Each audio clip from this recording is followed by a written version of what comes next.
তুমি পরীক্ষা দিয়ে বাসায় যাবা, দেখবা বাসায় যাইতে যাইতে তোমার ফোনে SMS চলে গেছে, তুমি কত নাম্বার পাইছো, অ্যানালাইসিস রিপোর্ট চলে গেছে তোমার কাছে।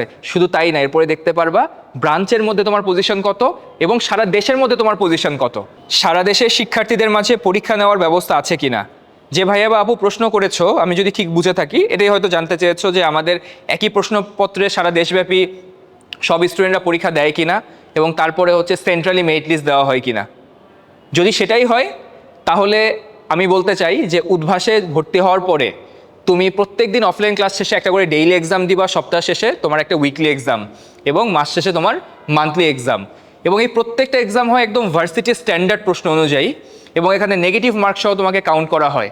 শুধু তাই না, তুমি পরীক্ষা দিবা এক সেট, তোমার পাশে বসে যে বন্ধু পরীক্ষা দিবে সে আরেক সেটে পরীক্ষা দিবে, তুমি 10টার ব্যাচে এক সেটে পরীক্ষা দিবা, বিকালে আবার আরেক সেটে পরীক্ষা দিবে। তো এই যে ইউনিক কয়েকটা সেটে আমরা যে পরীক্ষা নেই, তুমি এরপরে প্রত্যেক সপ্তাহ শেষে এরকম সলিউশন ক্লাস পাবা যেখানে সব সেটগুলোর সলভ দিয়ে দেওয়া হয় এবং সেই সাথে তোমাদের প্রিন্টেড সলিউশন বুকও দেওয়া হবে। ডেইলি এক্সাম বলো, উইকলি এক্সাম বলো বা মান্থলি এক্সাম বলো, এছাড়া তোমাদের সাবজেক্ট ফাইনাল এক্সাম আছে, পেপার ফাইনাল এক্সাম আছে, মডেল টেস্ট এক্সাম আছে। অ্যান্ড উইকলি এক্সাম বলো, মান্থলি এক্সাম বলো বা পেপার ফাইনাল এক্সাম বলো, এই সব এক্সামগুলোর পরবর্তীতে তুমি পরীক্ষা দিয়ে বাসায় যাবা, দেখবা বাসায় যাইতে যাইতে তোমার ফোনে SMS চলে গেছে, তুমি কত নাম্বার পাইছো, অ্যানালাইসিস রিপোর্ট চলে গেছে তোমার কাছে। শুধু তাই না, এরপরে দেখতে পারবা ব্রাঞ্চের মধ্যে তোমার পজিশন কত এবং সারা দেশের মধ্যে তোমার পজিশন কত। তার মানে উদ্ভাস একটা দুইটা না, তুমি ফুল অ্যাডমিশন সিজন ধরে যত পরীক্ষা দিবা সব পরীক্ষাই দেশব্যাপী হচ্ছে এবং তোমার অবস্থান কোন জায়গায় তুমি কিন্তু যাচাই করতে পারতেছো। শুধু এটাই না, একটা কম্পিটিটিভ মাইন্ডসেট যে গ্রো করার মতো বিষয়।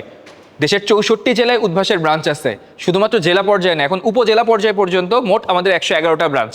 এই জন্য আমি তোমাদেরকে বলি, অনেকেই প্রশ্ন করো আমাকে যে ভাইয়া প্ল্যাটফর্ম বেছে নেওয়ার ক্ষেত্রে আমরা কোন প্ল্যাটফর্মকে বেছে নিব।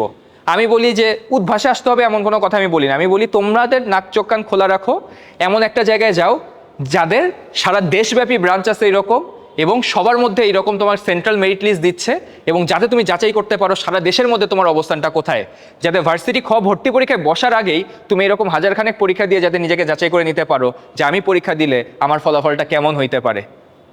আশা করি তোমরা উত্তর পেয়েছো।